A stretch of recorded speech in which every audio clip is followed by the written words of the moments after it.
So lang na ako'y pangitaon lang.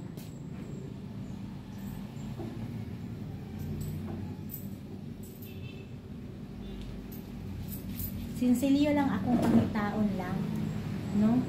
Wala na ako'y gym lang. Manglampas ra ko sa bukid mga langga. Pero wala na ba ako kuan ato ang kuan lang. Makaniwang jud ang kuan lang, ang lampas lang. Tinuod ko lang sulti mga langga na ang gym, ang ato kag gym kanang mag-alsa ka sa ilang mga gamit is pangmasil ra gid na siya lang, no? Pangmasil lang. Pangmasil ba yung diri? Kanang diri ka mo form ba, mo form masil diri ba? Basta po nang diri. So ako ang gibuhat sa bukid mga langga. Maglampas ko, mangalsa kong mga kahoy, mga langga. Kasi syempre, ibutang manatsa sa atong garden.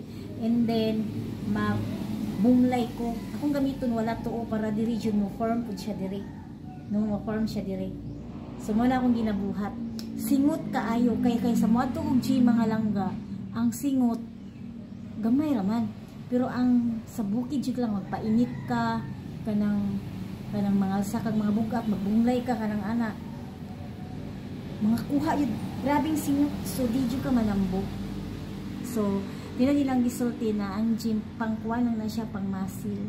So, dito sa bukid lang, grabe ko kurang magibuhat mga langga. After ko mag-garden, mga laog pa baboy mga langga. Muna mo sahay.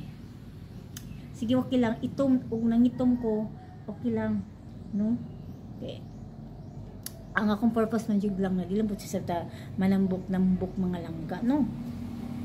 Pero kung okay na po.